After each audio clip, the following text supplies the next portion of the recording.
bersama saya Roni Sandi, dan kali ini saya pribadi merasa sebuah kehormatan ini karena dengan kesibukan beliau, Pak Dr. Syarifuddin Suding SHMH, anggota Komisi 3 DPR RI, Badan Legislasi DPR RI.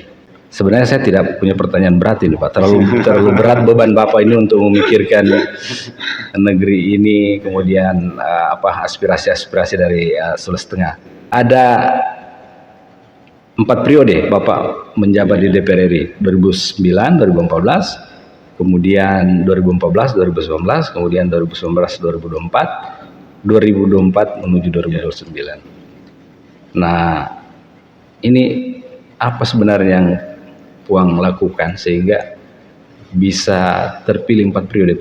Tidak gampang ini kan? Iya. Saya kira yang paling utama itu adalah memahami apa keinginan dan kebutuhan masyarakat yang kita wakili. Baik. Dan karenanya di awal saya masuk di Sulawesi Tengah ini itu turun ke masyarakat, dan 13 kabupaten kota itu saya datangi.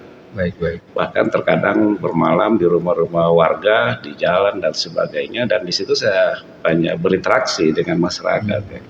Apalagi banyak persoalan-persoalan yang bersentuhan dengan hukum yang mereka hadapi, dan saya memberikan advokasi.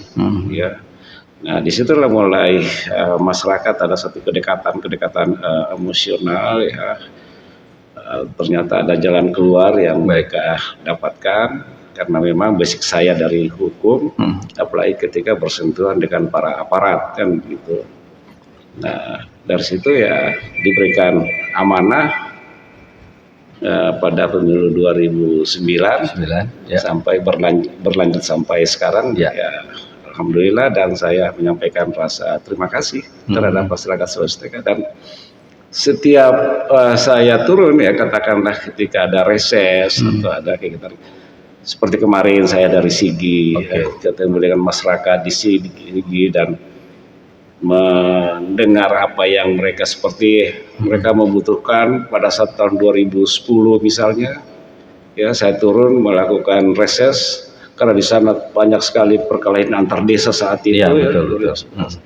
Mereka meminta supaya ada kantor Polres dibangun di Sigi. Akhirnya terbangun Pak ya. Iya, dan akhirnya ya kita sampaikan saat rapat kerja dengan Kapolri bahwa di Sigi sebagai daerah pemekaran membutuhkan kantor Polres, ya, supaya mengantisipasi ya berbagai tindakan-tindakan saat itu yang memang saban hari kita bisa lihat ada perkelahian antar desa dan sebagainya, dan itu alhamdulillah diselesaikan. Begitu pula kemarin pada saat pemilu kemarin, mereka lagi meminta supaya ada kantor kejaksaan, dan sudah dibangun. Dan saya melakukan peletakan batu pertama kemarin, pada jalan lalu sudah beroperasi. Ya, saya kira karena ketika ada aspirasi itu saya langsung menelpon Pak Jaksa Agung, menelpon Kapolri, apa segala macam supaya kebutuhan itu ya bisa terpenuhi. Saya juga mau bertanya nih Pak soal 4 periode ini Bapak tetap di Komisi 3 Hukum, HAM dan Keamanan. Konsisten Pak di situ. Ya, apa juga yang Bapak lakukan sebenarnya sehingga Bapak tidak digeser-geser di situ? Apa karena memang bidangnya Bapak di situ, karena latar belakang pendidikan dan dulu sebelum jadi anggota DPR memang urusan advokasi hukum begitu? Iya, sampai kawan-kawan mengatakan bahwa Pak Suding ini di Komisi 3 sudah lapuk dia. Memang selama ini saya tidak pernah bergeser dari Komisi 3. Ya, memang ini komisi yang memang sangat dinamis, ya. Di komisi di alat perlengkapan dewan yang ada di DPR, karena itu kan berkaitan dengan kepolisian, kejaksaan, KPK dan sebagainya. Dan saya menikmati itu.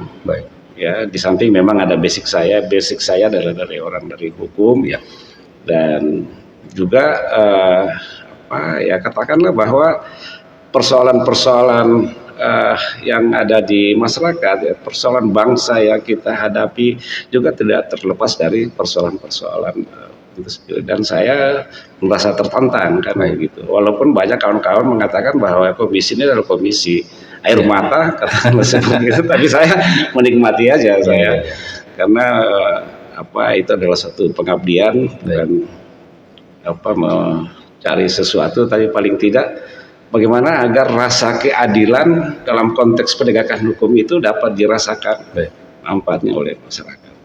Di Dapil Sulawesi Tengah ini, kalau menurut Bapak apa yang menjadi atensi yang perlu menjadi perhatian seluruh stakeholder, khusus kita di Sulawesi Tengah ini? Saya yakin Bapak banyak sekali PR, ada banyak yang Bapak ingin sampaikan untuk segera stakeholder bekerja begitu, menyelesaikan. Ya, saya kemarin saya sempat mengikuti musrembang tingkat provinsi dan dipaparkan oleh Pak Gubernur bahwa musuh utama kita yang ada di Sulawesi Tengah ini adalah kemiskinan. Dan yang kedua pengangguran. Dan inilah yang harus semua stakeholder yang ada di Sulawesi Tengah ini saling bersinergi, berkolaborasi bagaimana menurunkan tingkat kemiskinan yang ada di Sulawesi Tengah. Dan saya juga memang sangat prihatin ketika saya turun ke daerah melihat kondisi masyarakat kita, bahkan masih banyak rumah yang tidak layak huni dan sebagainya. Kita semua prihatin untuk itu. Nah, yang kedua persoalan yang terkait masalah narkoba, secara nasional memang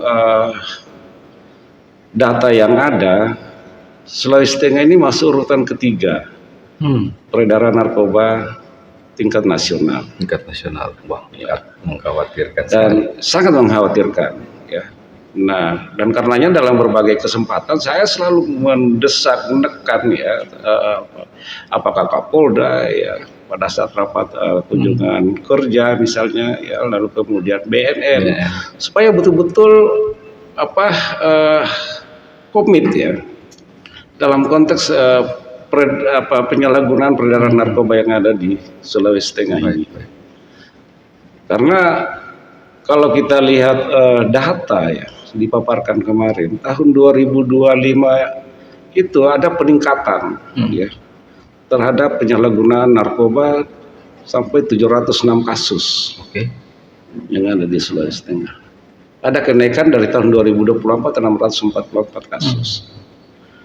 Dan itu hampir menyasar ke semua elemen strata dan sebagainya. Bahkan kemarin Kepala BNNP Sulawesi Tengah di Sigi kemarin pada saat lakukan sosialisasi ada umur 9 tahun. Waduh, yang sudah terpapar satu keluarga. Hancur generasi. Terpapar terkait masalah narkoba. Nah, ini kan sangat prihatin kita untuk melihat kondisi-kondisi seperti ini karena ketika dalam suatu ketika persoalan narkoba ini tidak dilakukan suatu tindakan yang betul-betul secara masif karena ini kan banyak merusak generasi muda kita di masa-masanya akan datang, sehingga saya katakan bahwa ini adalah kejahatan extraordinary, kejahatan yang luar biasa, kejahatan transnasional dan memang melibatkan banyak jaringan para bandar dan sebagainya, dan itu mereka dan implikasinya adalah terhadap generasi-generasi masa depan anak bangsa yang disasar. Nah, tentunya kita tidak inginkan hal itu. Hampir semua presiden mengatakan mulai dari SBY lalu kemudian Jokowi lalu kemudian Pak Prabowo kondisi bangsa kita ini darurat narkoba. Tapi juga harus dibarengi dengan political will dalam konteks pemberantasannya. Seluruh aparat yang diberikan kewenangan untuk itu betul-betul punya komitmen yang kuat, betul-betul memiliki komitmen yang kuat. Lalu jangan kemudian ketika diberikan amanah dalam konteks pemberantasan korupsi lalu kemudian mereka terlibat bermain-main katakanlah dengan para bandar dan sebagainya. Saya kira Pak Roni lewat media bahkan kita juga tahu seorang Kapolres di Bima dan beberapa Kapolres yang lain yang ada di Jawa dan Sumatera juga terlibat terkait masalah itu. Bahkan seorang Inspektur Jenderal bintang 2 yang juga terlibat terkait. Nah, kalau ini kejadian seperti ini, ya kan apa ya? Saya katakan ini adalah satu pengkhianatan, pengkhianatan terhadap bangsa, orang yang diberikan amanah, ya, dalam rangka melakukan pemberantasan korupsi, tapi mereka terlibat terkait masalah jaringan-jaringan peredaran narkoba. Makanya sering saya katakan bahwa ketika ada anggota yang terlibat ya, terkait menyangkut masalah peredaran narkoba, ini tidak hanya diberhentikan secara tidak hormat, tapi harus diminta pertanggungjawaban hukum, harus diproses lewat hukum, diberikan hukuman yang berat menurut saya, karena ini kan merusak, ya, merusak. Dan berapa banyak generasi-generasi kita, ya, katakanlah yang terpapar karena tidak adanya komitmen dalam konteks pemberantasan narkoba. Kemarin kita tahu ada 16 kilo Ya. yang kemarin ditangkap di Bandara Mutiara. Ya.